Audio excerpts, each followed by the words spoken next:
I wanted so badly in my anguish to explain these confused feelings to Connie in an above-board way and enlist her aid in making sense out of the painful tangle. But I felt to do so invited certain carnage. In fact, instead of this manly honesty, I nosed around like a ferret for bits and clues regarding Emily's feelings toward me. "I took your mother to the Matisse exhibit," I said to Connie one day. "I know," she said. "She had a great time. She's a lucky woman, seems to be happy. Fine marriage." "Yes." Pause. "So, did she say anything to you?" "She said you two had a wonderful talk afterwards about her photography." "Right." Pause. "Anything else about me? I mean, I felt maybe I get overbearing." "Oh, God, no, she adores you." "Yes?"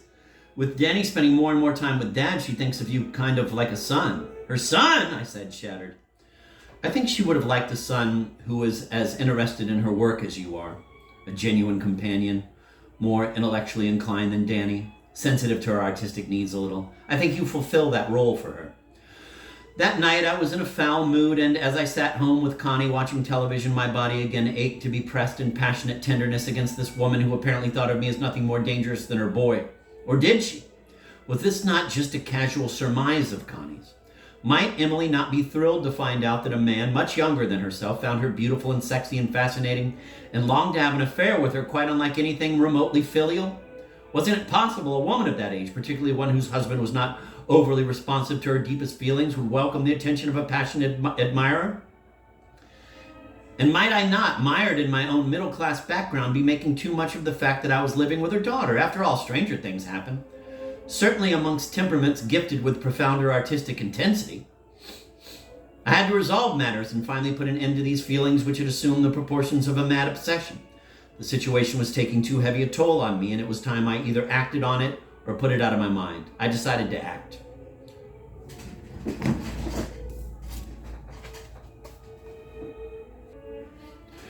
Past successful campaigns suggested instantly the proper route to take. I would steer her to Trader Vic's, that dimly lit, foolproof Polynesian den of delights, where dark, promising corners abounded and deceptively mild rum drinks quickly unchained the fiery libido from its dungeon. A pair of Mai Tais and it would be anybody's ball game. A hand on the knee, a sudden uninhibited kiss, fingers intertwined.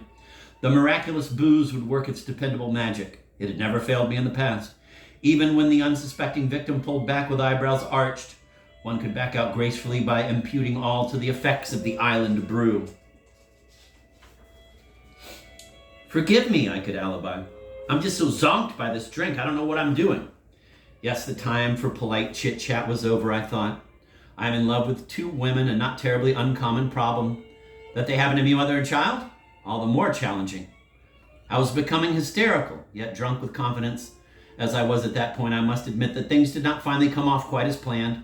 True, we did make it to Trader Vic's one cold February afternoon. We did also look into each other's eyes and wax poetic about life while knocking back tall, foamy white beverages that held minuscule wooden parasols lanced into floating pineapple squares, but there it ended. And it did so because despite the unblocking of my baser urges, I felt that it would completely destroy Connie. In the end, it was my own guilty conscience, or more accurately, my return to sanity, that prevented me from placing the predictable hand on Emily Chasen's leg and pursuing my dark desires. That sudden realization that I was only a mad fantasizer who, in fact, loved Connie and must never risk hurting her in any way did me in. Yes, Harold Cohen was a more conventional type than he would have us believe, and more in love with his girlfriend than he cared to admit.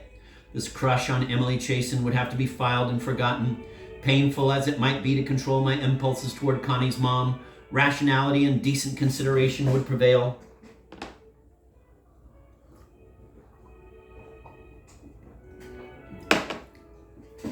After a wonderful afternoon, the crowning moment of which would have been the ferocious kissing of Emily's large, inviting lips, I got the check and called it a day. We exited laughingly into the lightly blowing snow, and after walking her to her car, I watched her take off for Lyme while I returned home to her daughter with a new, deeper feeling of warmth for this woman who nightly shared my bed.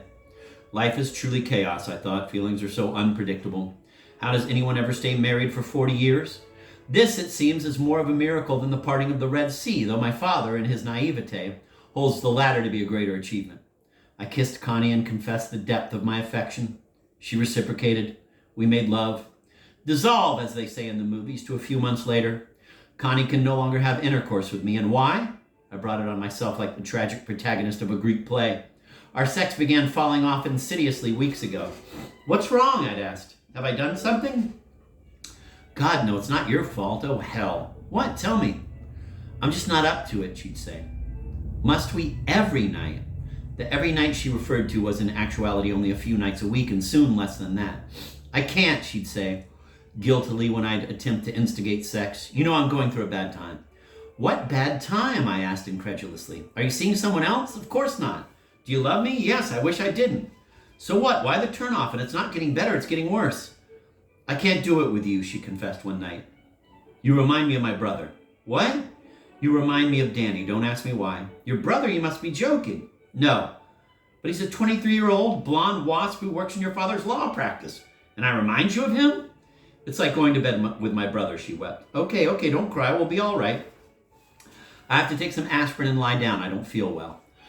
I pressed my throbbing temples and pretended to be bewildered, but it was of course obvious that my strong relationship with her mother had in some way cast me in a fraternal role as far as Connie was concerned. Fate was getting even. I was to be tortured like Tantalus, inches from the svelte, tanned body of Connie Chasen, yet unable to lay a hand on her without, at least for the time being, eliciting the classical expletive yuck. And the irrational assigning of parts that occurs in all of our emotional dramas, I had suddenly become a sibling. Various stages of anguish marked the next months. First, the pain of being rejected in bed. Next, telling ourselves the condition was temporary. This was accompanied by an attempt by me to be understanding, to be patient. I recalled not being able to perform with a sexy date in college once precisely because some vague twist of her head reminded me of my Aunt Rivka. This girl was far prettier than the squirrel-faced aunt of my boyhood, but the notion of making love with my mother's sister wrecked the moment irreparably. I knew what Connie was going through, and yet sexual frustration mounted and compounded itself. After a time, my self-control sought expression in sarcastic remarks and later in an urge to burn down the house. Still, I kept trying not to be rash, trying to ride out the storm of unreason and preserve what in all other ways was a good relationship with Connie. My suggestion for her to see a psychoanalyst fell on deaf ears, as nothing was more alien to her Connecticut upbringing than the Jewish science from Vienna. Sleep with other women. What else can I say? She offered. I don't want to sleep with other women. I love you. And I love you. You know that, but I can't go to bed with you. Indeed, I was not the type who slept around, for despite my fantasy episode with Connie's mother, I had never cheated on Connie. True, I had experienced normal daydreams over random females, this actress, that stewardess, some wide-eyed college girl, yet never would I have been unfaithful toward my lover. And not because I couldn't have. Certain women I had come in contact with had been quite aggressive, even predatory. But my loyalty had remained with Connie, doubly so during this trying time of her impotence. It occurred to me, of course, to hit on Emily again, whom I still saw with and without Connie in innocent, companionable fashion. But I felt that to stoke up embers I had labored so successfully to dampen would only lead to everybody's misery.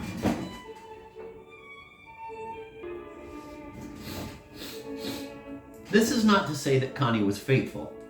No, the sad truth was, on at least several occasions, she had succumbed to alien wiles, betting surreptitiously with actors and authors alike. What do you want me to say? She wept, one 3 a.m. when I had caught her in a tangle of contradicting alibis.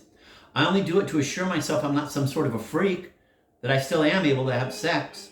You can have sex with anyone but me, I said, furious with feelings of injustice. Yes, you remind me of my brother. I don't want to hear that nonsense. I told you to sleep with other women. I've tried not to, but it looks as if I'm going to have to. Please do it. It's a curse, she sobbed. It was truly a curse. For when two people love each other and are forced to separate because of an almost comical aberration, what else could it be? That I brought it on myself by developing a close relationship with her mother was undeniable. Perhaps it was my comeuppance for thinking I could entice and bed Emily Chasen, having already made whoopee with her offspring. The sin of hubris, maybe. Me, Harold Cohen, guilty of hubris. A man who has never thought of himself in an order higher than rodent. Nailed for hubris? Too hard to swallow. And yet we did separate. Painfully, we remained friends and went our individual ways. True, only 10 city blocks lay between our residences, and we spoke every other day, but the relationship was over. It was then and only then that I began to realize how much I had really adored Connie. Inevitably, bouts of melancholy and anxiety accentuated my Proustian haze of pain. I recalled all our fine moments together, our exceptional lovemaking, and in the solitude of my large apartment, I wept. I attempted to go out on dates, but again, inevitably, everything seemed flat. All the little groupies and secretaries that paraded through the bedroom left me empty, even worse than an evening alone with a good book. The world seemed truly stale and unprofitable.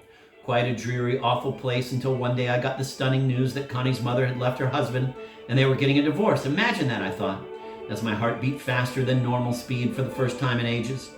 My parents fight like the Montagues and Capulets and stay together their whole lives. Connie's folks sip martinis and hug with true civility, and bingo, they're divorcing.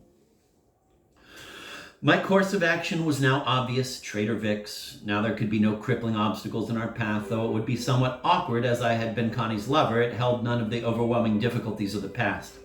We were now two free agents, my dormant feelings for Emily Chasen, always smoldering, ignited once again. Perhaps a cruel twist of fate ruined my relationship with Connie, but nothing would stand in the way of my conquering her mother. Riding the crest of the large economy-size hubris. Riding the crest of the large economy-size hubris, I phoned Emily and made a date. 3 days later, we sat huddled in the dark of my favorite Polynesian restaurant and loose from 3 bahias. She poured out her heart about the demise of her marriage. When she got to the part about looking for a new life with less restraint and more creative possibilities, I kissed her. Yes, she was taken aback, but she did not scream. She acted surprised, but I confessed my feelings toward her and kissed her again. She seemed confused but did not bolt from the table outraged. By the 3rd kiss, I knew she would succumb. She shared my feelings. I took her to my apartment and we made love. The following morning, when the effects of the rum had worn off, she still looked magnificent to me, and we made love again. I want you to marry me, I said, my eyes glazed over with adoration. Not really, she said. Yes, I said, I'll settle for nothing less. We kissed and had breakfast, laughing and making plans. That day I broke the news to Connie, braced for a blow that never came. I had anticipated any number of reactions ranging from derisive laughter to outright fury, but the truth was Connie took it in charming stride. She herself was leading an active social life, going out with several attractive men, and had experienced great concern over her mother's future when the woman had gotten divorced. Suddenly a young knight had emerged to care for the lovely lady. A knight who still had a fine, friendly relationship with Connie. It was a stroke of good fortune all around. Connie's guilt over putting me through hell would be removed. Emily would be happy. I would be happy. Yes, Connie took it all in casual, good-humored stride natural to her upbringing. My parents, on the other hand, proceeded directly to the window of their 10th-story apartment and competed for leaping space. I never heard of such a thing, my mother wailed, rending her robe and gnashing her teeth. He's crazy. You idiot, you're crazy, my father said, looking pale and stricken. A 55-year-old shiksa? My Aunt Rose shrieked, lifting the letter opener and bringing it to her eyes. I love her, I protested. She's more than twice your age, Uncle Louis yelled. So? So it's not done, my father yelled, invoking the Torah. His girlfriend's mother he's marrying? Aunt Tilly yelped as she slid to the floor unconscious. 55 and a shiksa, my mother screamed, searching now for a cyanide capsule she had reserved for just such occasions. What are they, Moonies? Uncle Louis asked. Do they have him hypnotized? Idiot. Imbecile, Dad screamed. Aunt Tilly regained consciousness, focused on me, remembered where she was, and passed out again. In the far corner, Aunt Rose was down on her knees, intoning Shema Yisroel. God will punish you, Harold, my father yelled. God will cleave your tongue to the roof of your mouth, and all your cattle and kine shall die, and 1/10 of all thy crops shall wither, and... But I married Emily, and there were no suicides. Emily's 3 children attended and a dozen or so friends. It was held in Connie's apartment and champagne flowed. My folks could not make it, a previous commitment to sacrifice a lamb taking precedence. We all danced and joked and the evening went well. At one point I found myself in the bedroom with Connie alone. We kidded and reminisced about our relationship, its ups and downs, and how sexually attracted I had been to her. It was flattering, she said warmly. Well, I couldn't swing it with the daughter, so I carried off the mother. The next thing I knew, Connie's tongue was in my mouth. What the hell are you doing? I said, pulling back. Are you drunk? You turn me on like you can't believe, she said, dragging me down on the bed. What's gotten into you? Are you a nymphomaniac? I said, rising yet undeniably excited by her sudden aggressiveness. I have to sleep with you. If not now, then soon, she said. Me? Harold Cohen, the guy who lived with you and loved you? Who couldn't get near you with a 10-foot pole because I became a version of Danny? Me you're hot for? Your brother symbol? It's a whole new ball game, she said, pressing close to me. Marrying Mom has made you my father. She kissed me again, and just before returning to the festivities said, Don't worry, Dad. There'll be plenty of opportunities. I sat on the bed and stared out the window into infinite space. I thought of my parents and wondered if I should abandon the theater and return to rabbinical school. Through the half-open door, I saw Connie and also Emily both laughing and chatting with guests. And all I could mutter to myself as I remained a limp, hunched figure was an age-old line of my grandfather's, which goes, Oy vey.